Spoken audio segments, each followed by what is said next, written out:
తండ్రి అయిన దేవుని పరిశుద్ధ నామమునకు మహిమ కలుగునుగాక.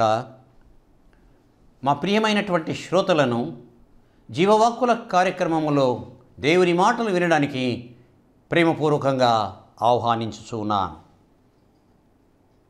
గ్రంథము నుంచి ఒక మాట చదువుకొని సందేశంలోనికి వెళ్దాం.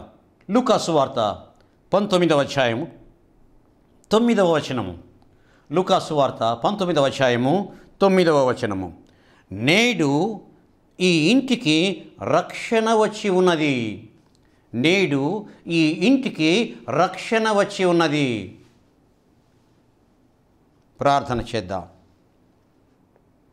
ప్రభువా, దేవా, గొప్ప తండ్రి, వందనములు, స్తుతులు, స్తోత్రములు చెల్లిస్తున్నాం నాయన. రక్షకుడవు, రక్షణకర్తవు, రక్షణను కొనసాగించే దేవుడవు, వందనాలు, స్తుతులయ్యా. ప్రభువా, నీ వాక్యాన్ని ధ్యానించనయింటుండగా నీ కొరకు నిలబడిన నన్ను జ్ఞాపకం చేసుకో. ఎందుచేతననగా బలహీనుడను తండ్రి, వాడుకుంటున్నావయ్యా అర్హత లేని నన్ను. వందనాలు, స్తుతులు ప్రభువా. ఇదిగోనైనా నీ రక్షణ సువార్తను టీవీ ద్వారా ఆయన అనేకులు వినున్నట్లు, గ్రహించున్నట్లు, నిన్ను అంగీకరించున్నట్లు, నీ రక్షణలోకి ప్రవేశించున్నట్లు సహాయం చేయి తండ్రి. మీ మాటలు మీరు వినిపింపచేయండి తండ్రి. మీరు మాట్లాడితే జీవం ఉందయ్యా. మీరు మాట్లాడితే శక్తి ఉంది. మీరు మాట్లాడితే అధికారం ఉంది ప్రభువా. అవి నా మాటలు కాదు తండ్రి, నీవి. నాకు, మా శ్రోతలకు కావలసిన మాటలు మీరు వినిపింపచేయమని మమ్మలను, మా శ్రోతలు మీకు అప్పగించుకుంటూ యేసు నామమున వేడుకుంటున్నాము తండ్రి. ఆమేన్. లూకా సువార్త 19వ అధ్యాయం అనగానే మనకు బాగా పరిచయమైన, చిరపరిచయమైనటువంటి ఒక వ్యక్తి తారసపడతాడు. అతను ఎవరో కాదు, మనందరికీ తెలిసినటువంటి సుపరిచితుడైనటువంటి జక్కయ్య. సరే, జక్కయ్య విషయానికి మరలా వద్దాం.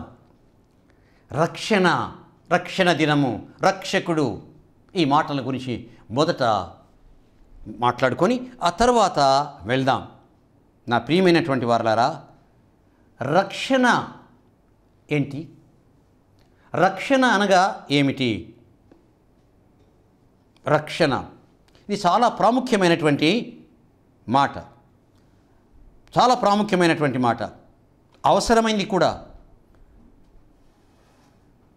రక్షణ అంటే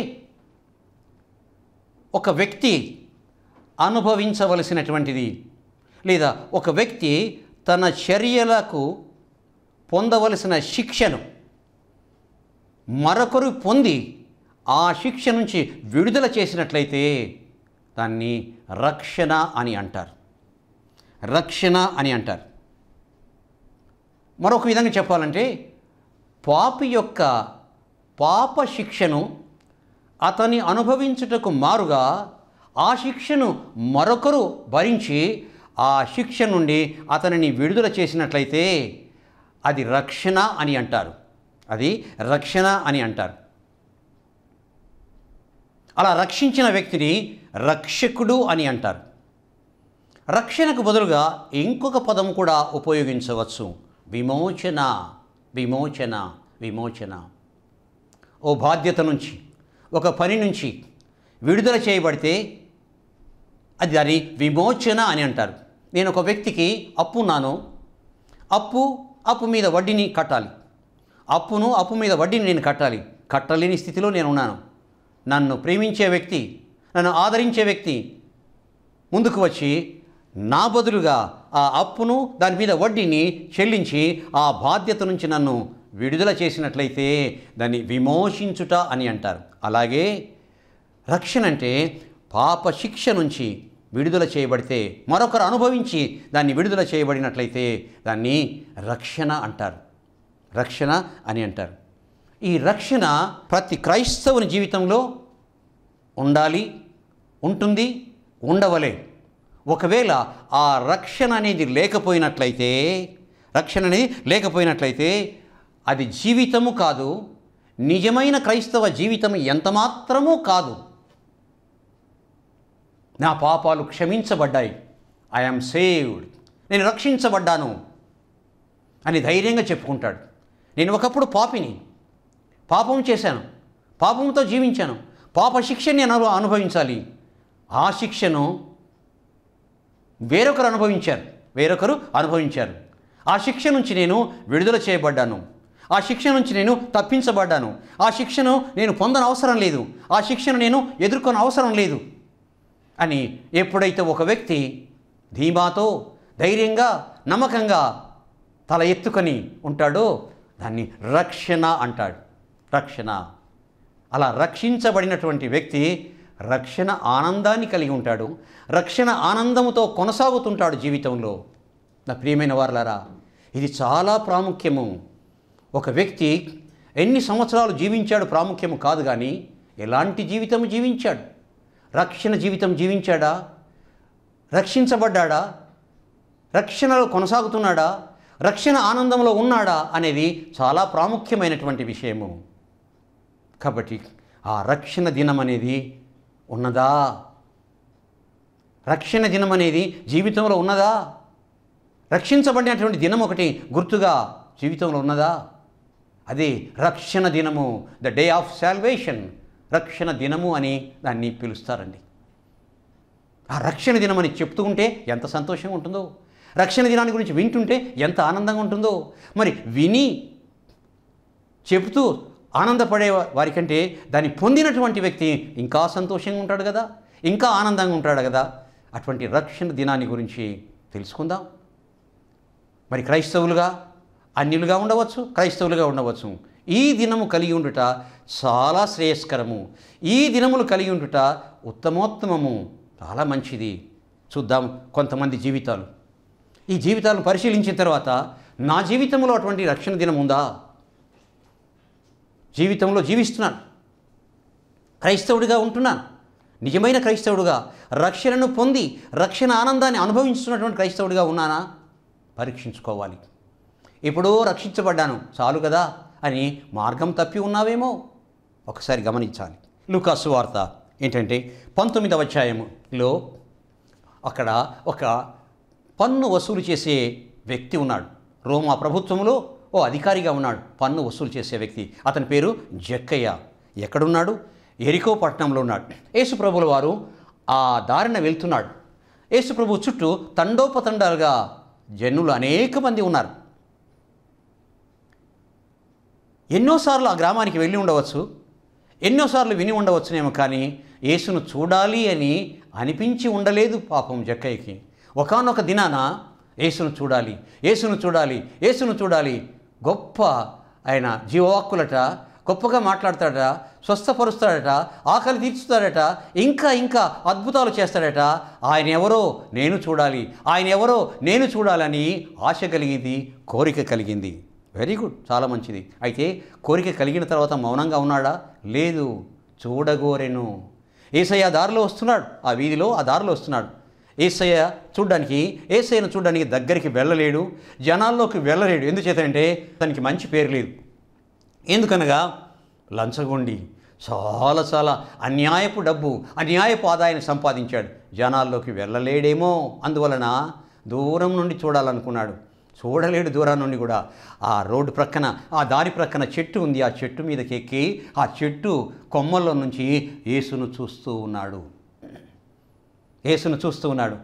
యేసయ్య ఆ దారిన పోతూ పోతూ అక్కడికి రానే వచ్చాడు. యేసు అందరినీ ఎరిగినవాడు.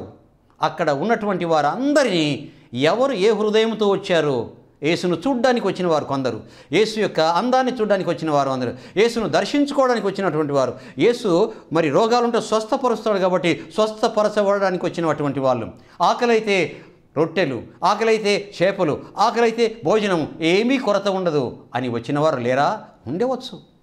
ఎవరు ఏ హృదయముతో ఆయన ప్రక్కన నడిస్తే గొప్పతనంతో ఫీల్ అయ్యే వాళ్ళు చాలామంది ఉంటారు. అలా వచ్చిన వాళ్ళు కూడా ఉంటారు. కానీ వారి ఎడల యేసు మనసు పెట్టలేదు, వారి ఎడల ఎంత మాత్రం ఆలోచన లేదు. ఎవరి ఎడల ఆలోచన ఉందంటే, అదిగో ఆ చెట్టు కొమ్మలలో ఉండి యేసును చూస్తున్నటువంటి జక్కయ్య మీద మనసు. ఎందుకంటే జక్కయ్య ఏ హృదయంతో వచ్చాడో యేసుకు తెలుసు. పాపిని నేను చూడాలి ఆయన్ను, నేను పాపిని ఆయన చూడాలి హృదయంతో వచ్చాడండి. సరిగ్గా అక్కడికి వచ్చిన తర్వాత, జక్కయ్య దిగు, నేను నీ ఇంట్లో బస చేయాలి, ఈ దినము దిగు, నేను నీ ఇంట బస చేయాలి, నీ ఇంటికి రక్షణ వచ్చింది, దిగు, నీ ఇంట్లో బస చేయాలి. వెంటనే దిగుతాడు, చేయి పట్టుకుంటారు ఇద్దరు, వాళ్ళందరినీ వదిలేసి జక్కయ్య ఇంటికి వెళ్తాడండి. జక్కయ్య ఇంటికి వెళ్తాడండి. జక్కయ్య ఇంటికి వెళ్ళిన తర్వాత సరే పిలిచుంటాడు, ఆహ్వానించుంటాడు, కూర్చోబెట్టి ఉంటుంటాడు, ఆతిథ్యం ఇచ్చి ఉంటాడు, ఆయన ఇవ్వగలిగింది ఏదో ఇచ్చి ఉంటాడు అనుకుందాం. ఎందుకంటే జక్కయ్య మరి ప్రభుత్వాధికారి కాబట్టి చేసి ఉంటాడు ఆయనకు ఆతిథ్యము. అయిన తర్వాత యేసు ఎదుట నిలబడ్డాడు. అయ్యా, నేను పాపిని, అన్యాయంగా సంపాదించానయ్యా, అక్రమంగా సంపాదించానయ్యా, ఒప్పుకుంటున్నాను ప్రభు. బోధకుడా, నేను చేసిన పాపం ఇది, నేను చేసిన తప్పు ఇది, అన్నీ ఒప్పుకున్నాడండి. ఎవరెవరి దగ్గర అయితే అన్యాయంగా తీసుకున్నానో వారికి అంతా వాపస్ చేస్తానయ్యా, నేను 4 రెట్లు ఇచ్చేస్తానయ్యా నేను. అంతేకాకుండా నేను అన్యాయంగా సంపాదించినటువంటి ఆస్తి ఉంది, ఇందులో సగం నేను పేదవాళ్ళకి ఇచ్చేస్తాను, వద్దు నాకు, ఎందుకంటే ఇది అన్యాయపు సంపాదన, పాపపు సంపాదన. ఒప్పుకున్నాడండి. వెరీ గుడ్, చాలా మంచి పని చేశాడు, ఒప్పుకున్నాడు. వెంటనే ఈ ప్రభు అంటాడు ఏంటంటే, లూకాసు వార్త 19వ అధ్యాయం 9వ వచనం, నేడు ఈ ఇంటికి రక్షణ వచ్చి ఉన్నది, నేడు ఈ ఇంటికి రక్షణ వచ్చి ఉన్నది. ఇంటికి రక్షణ వచ్చిందట, రక్షించబడ్డాడు, రక్షణ వచ్చింది. ప్రియమైన వారలారా, వచ్చింది యేసయ్య దగ్గరికి జక్కయ్య ఒక్కడు, వచ్చిన రక్షణ ఇంటిల్లిపాదికి. చూసారా, ఇంటిల్లిపాదికి రక్షణ వచ్చింది. ఇతడు అబ్రహాము కుమారుడే కదా, నేడు ఇంటికి రక్షణ వచ్చింది. ఇంతకీ యేసుప్రభు ఏ దినం వచ్చాడు, ఏ దినము యేసుప్రభుతో కలిసి ఇంటికి తెచ్చాడు జక్కయ్య, ఏ దినము ఆ మాట అన్నాడు, ఏ దినము రక్షించబడ్డాడో, ఏ దినము ఆ రక్షణ వచ్చిందని యేసు ఉచ్చరించాడో, పలికాడో, ఆ దినము ఒకటి జక్కయ్య జీవితంలో ఉంది. అవునా కాదా? అవునా కాదండి? ఉందండి. ఆ దినము ఒకటి ఉంది జక్కయ్య జీవితంలో. అది జక్కయ్య జీవితంలో రక్షించబడినటువంటి దినము. That was the day of salvation in the life of Jakkayya. తన జీవితంలో రాసి పెట్టుకొని ఉంటాడు ఖచ్చితంగా, యేసు వచ్చాడు, నన్ను రక్షించాడు, నా కుటుంబానికి రక్షణ ఇచ్చాడని ఆ దినము తన హృదయంలో ఉంది, ఆ దినము తన మనసులో ఉంది, ఆ దినము తెలుసు జక్కయ్య జీవితంలో ఒక రక్షణ దినం ఉంది. నా ప్రియమైన వారలారా, అప్పటి నుంచి దేవుని బిడ్డ అయిపోయాడు. ప్రార్థన చేసి ఉండవచ్చు, దేవుని యేసును జ్ఞాపకం చేసుకుని ఉండవచ్చు. అందువల్లనే అపోస్తుల కార్యంలో రాయబడిన మాట ఏంటంటే, రక్షించబడినటువంటి వాడు తన రక్షణను తెలియజేయడానికి ప్రార్థన చేయాలి. ప్రభునామమున ప్రార్థన చేయు వారందరూ రక్షణ పొందుదురు. ప్రభునామమున ప్రార్థన చేయు వారందరూ రక్షణ పొందుదురు. ఈ దినం దేవుడు మనకు మార్గం ఇచ్చాడు. రక్షించబడినటువంటి వారు ఆయనకు ప్రార్థన చేయు వారందరూ కూడాను రక్షించబడతారట. నా ప్రియమైన వారలారా, చూసారా, బూదిగంత నివాసులారా నా వైపు చూచి రక్షణ పొందుడి, బూదిగంత నివాసులారా నా వైపున చూచి రక్షణ పొందుడి అంటాడు దేవుడు యెషయా గ్రంథంలోనే నా రక్షణ వచ్చుటకు సిద్ధముగా ఉంది.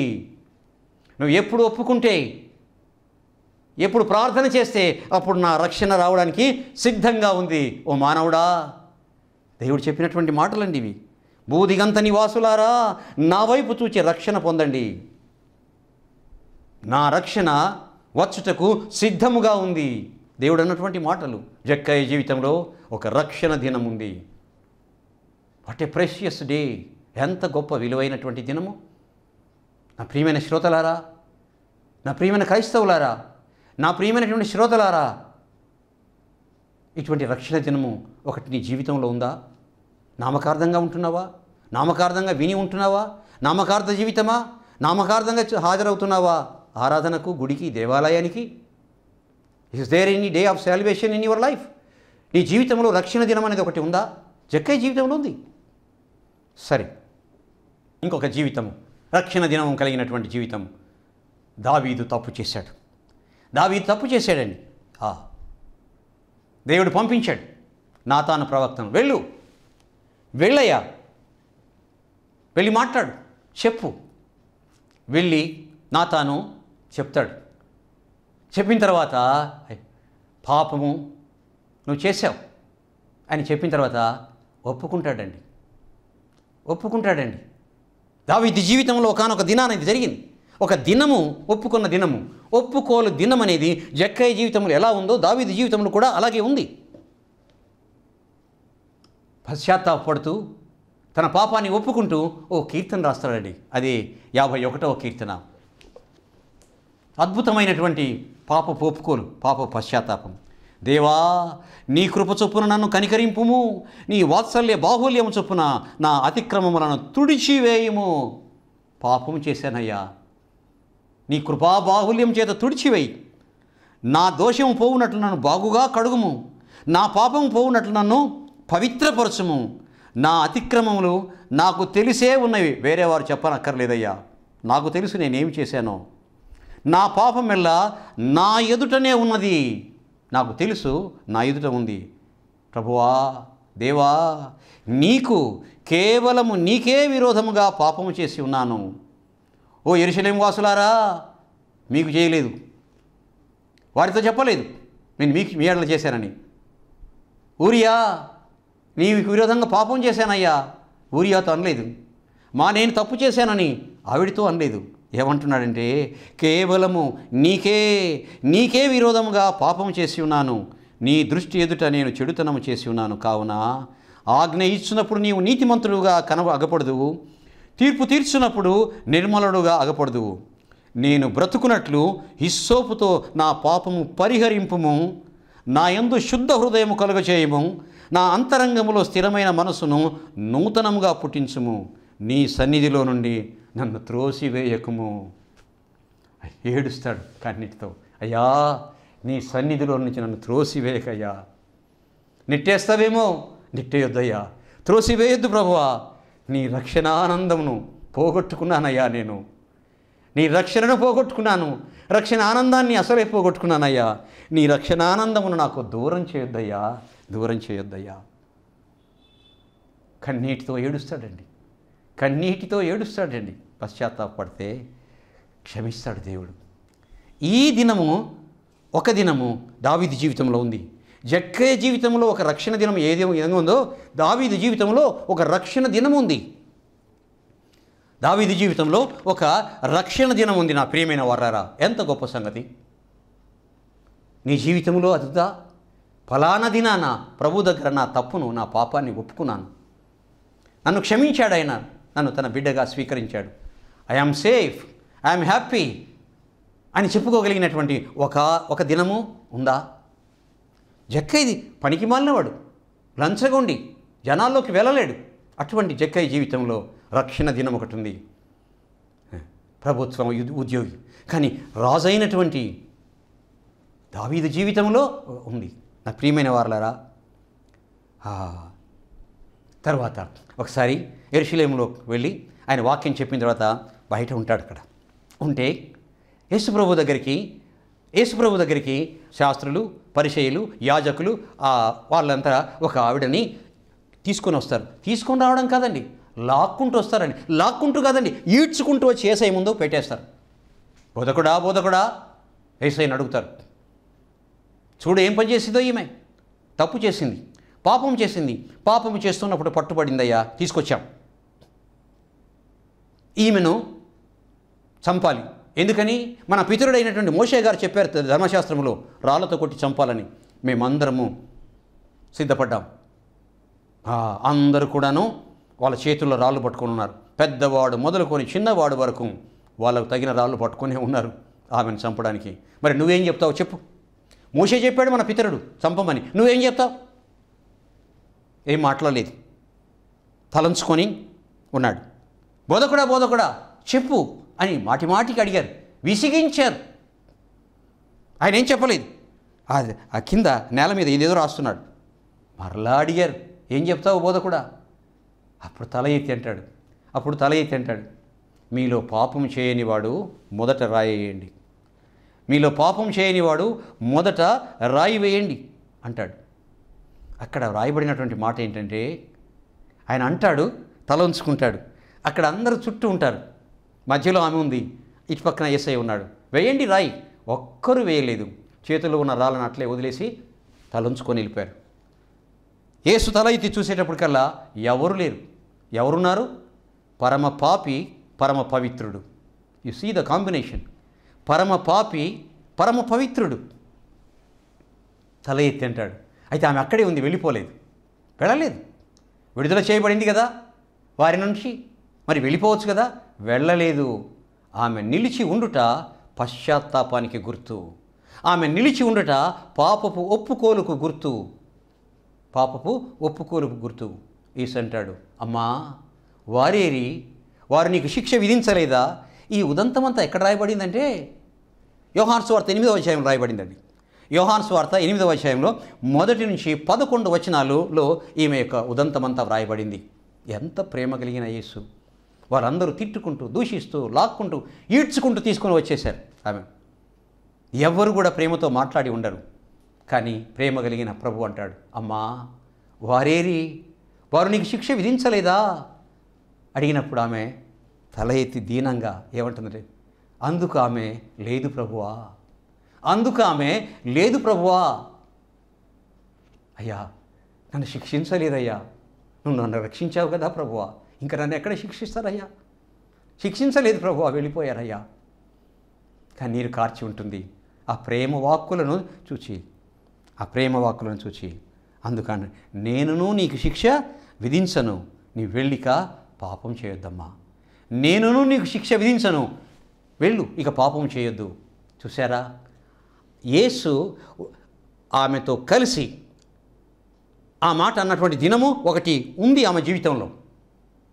వారందరూ ఆమెను తీసుకొని రావడము, లాక్కొని రావడము, ఈడ్చుకొని రావడము, యేసు ముందు నేరారోపణ చేయడము, చంపడానికి రాళ్ళు తీసుకొని నిలబడినటువంటి ఒకానొక దినము ఆమె జీవిత చరిత్రలో ఉంది. జక్కయ్య జీవితంలో ఉన్నట్లే, దావీదు జీవితంలో ఉన్నట్లే ఆమె జీవితంలో కూడా ఒక దినం ఉంది.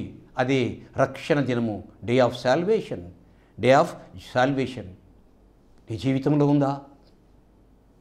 లేకపోయినట్లయితే కలిగి ఉండు నా ప్రియమైన సహోదరుడా. లూది అనే ఒక ఆమె ఉంది.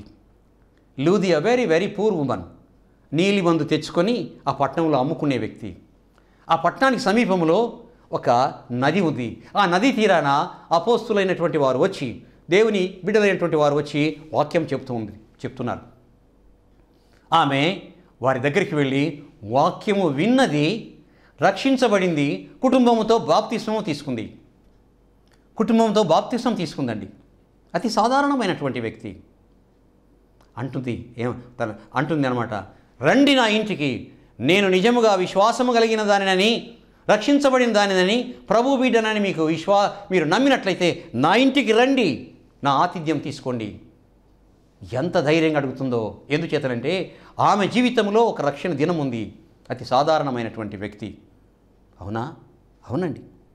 ఆ ప్రియమైన వారలారా, పౌలు శీలలు చెరసాల్లో వేయబడతారు. సరే, రాత్రంతా పాటలు పాడుతూ ఉంటారు. దేవుని అద్భుతం, ఆశ్చర్యం జరిగింది అక్కడ.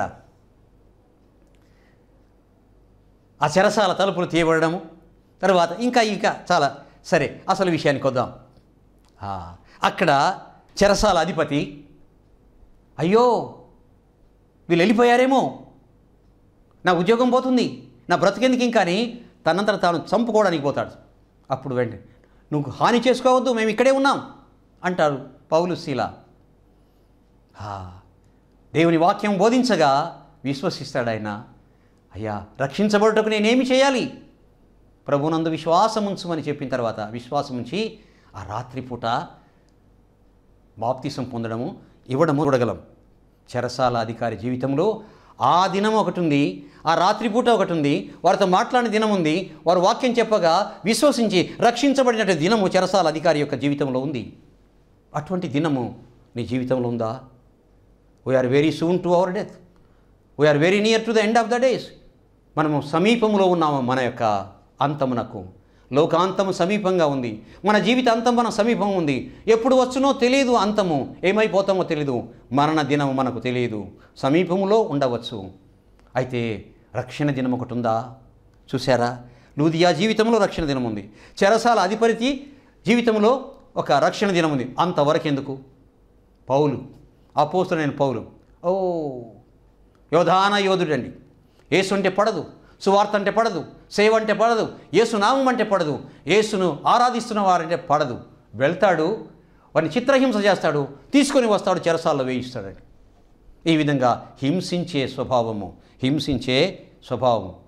ఆ దమస్కు పట్టణంలో ఆరాధిస్తున్నారట, దేవుని పూజిస్తున్నారట. వెళ్ళాలి, అక్కడికి వెళ్ళి ఆ ఆరాధించే వారిని తీసుకొని రావాలి, చెరసాల్లో వేయాలి, చిత్రహింస చేయాలి అని అక్కడికి వెళ్ళడానికి, వారిని తీసుకొని రావడానికి అధికారుల నుంచి అనుమతి పత్రాన్ని, సిఫారసు పత్రాన్ని తీసుకొని వెళ్తున్నాడు.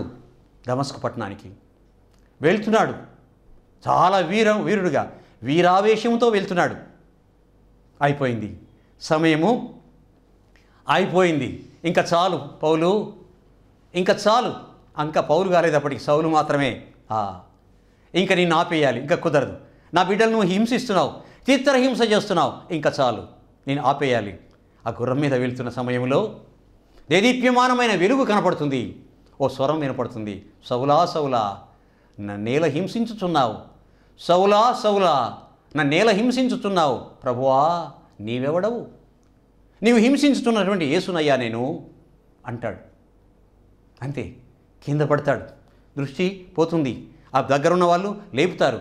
ఆ తర్వాత ఆయన వెళ్ళు, పలానా చోటికి వెళ్ళు అని పంపిస్తాడు, వ్యక్తిని పంపిస్తాడు. వెళ్ళి వచ్చిన తర్వాత అననీయ వచ్చి తీసుకొని వెళ్ళి తన దగ్గర ఆతిథ్యం ఇస్తాడు. ఆ తర్వాత చూపు పొందుతాడు, ఆయన రక్షించబడతాడు, ప్రభు బిడ్డ అయిపోతాడు.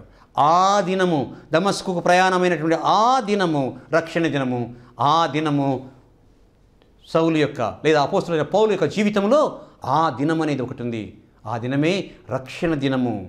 నా ప్రియమైన వారలారా, జక్కయ్య జీవితంలో ఉంది, దావీదు జీవితంలో ఉంది, లూదియా జీవితంలో ఉంది, చెరసాల అధికారి జీవితంలో రక్షణ దినం ఒకటి ఉంది, పౌలు జీవితంలో ఉంది. చివరికి పనికి మాలినటువంటి వ్యక్తి సమరయ స్త్రీ జీవితంలో కూడా రక్షణ దినం ఉంది. ఏ దినం అది? యేసు సమరయ మీదుగా వెళ్తూ సుకార్ అనే గ్రామం దగ్గర, బావి దగ్గర ఆగి ఆమెతో మాట్లాడిన దినము. ఆ దినము ఆమెకు రక్షణ దినము. చూసారా? ఇలా మనం గమనిస్తే ప్రియమైన వారలారా, రక్షణ దినం అనేది వారి జీవితాల్లో ఉంది. మన జీవితంలో ఉందా? పనికి మన్నవాడే రక్షించబడ్డాడు, జక్కయ్య రక్షణ దినం ఉంది. గొప్పవాడే రక్షించబడ్డాడు, రక్షణ దినం ఉంది. దావీదు జీవితంలో పాపి, భయంకరమైన పాపి, ఆమె జీవితంలో ఒక రక్షణ దినం ఉంది. మనం ఎలాగున్నాం? మన జీవితంలో అలా రక్షించబడ్డ దినము, ప్రభు చేతపట్టిన దినము, ప్రభువును అంగీకరించిన దినము, ప్రభువులో ఆనందించిన దినము, రక్షణ ఆనందం పొందినటువంటి దినము, పాప శిక్ష నుంచి విడుదల పొందిన రక్షణ దినము ఉందా? లేదేమో ఒకసారి చూసుకోవాలి. ఎందుకంటే మన ముగింపు ఎప్పుడు ఉండునో, ఏ విధంగా ఉండునో తెలియదు. ఆ లోపల రక్షించబడాలి, రక్షించబడాలి, రక్షించబడాలి, రక్షణ దినాన్ని కలిగి ఉండాలి. దేవుడి వాక్యం మన వినికిడిలో దీవించునుగాక, ఫలింపచేయునుగాక. ప్రార్థన చేద్దాం. ప్రభువైన దేవా, నువ్వు మా రక్షకుడువు తండ్రి, నీవే రక్షకుడువు తండ్రి, విమోచకుడు నీవే తండ్రి. నిన్ను అంగీకరించిన వారు, పాపక్షమ పొందినటువంటి వారు రక్షించబడతారయ్యా. నా రక్షణ సమీపంగా ఉంది, నా రక్షణ వచ్చుటకు సిద్ధంగా ఉంది. బూదిగంత నివాసులారా, నా వైపు చూసి రక్షణ పొందమని ఆహ్వానించిన దేవుడవు. నీ వలె ఆహ్వానించినటువంటి దేవుడు మరొకరు లేరు ప్రభువా. అయ్యా, ఇదిగో తండ్రి, ఈ సమయంలో ఎంతమంది అయితే నీ ప్రియబిడ్డలు వాక్యాన్ని విన్నారో, ఒకవేళ వారి జీవితంలో రక్షణ దినము లేకపోతే నేను ఆహ్వానించి చేర్చుకొని పాపక్షమాపణ పొంది ఆయన రక్షించబడుటకు, వారి జీవితంలో ఒక రక్షణ దినాన్ని కలిగి ఉండటకు సహాయం చేయి నాయన. అట్టి మార్పు వారి జీవితంలో అనుగ్రహించుమని, నీ ఆత్మకార్యాన్ని వారి యొక్క జీవితంలో జరిగించుమని వందనాలు స్తుతులు చెల్లిస్తూ మా శ్రోతలను, నన్ను కృపగల మీ పాదము చింత మీకు అప్పగించుకుంటూ యేసు నామమున ప్రార్థిస్తున్నాము తండ్రి. ఆమేన్. తండ్రి, కుమార, పరిశుద్ధాత్మ త్రియేక దేవుని రక్షణ అనుగ్రహించబడునుగాక. ఆమేన్, ఆమేన్, ఆమేన్. మా address reverend doctor Y Manirao గారు, Emmanuel Baptist Church, Kranthinagar, Dargamitta, Nellore. మా సెల్ నంబర్ 94402543 020.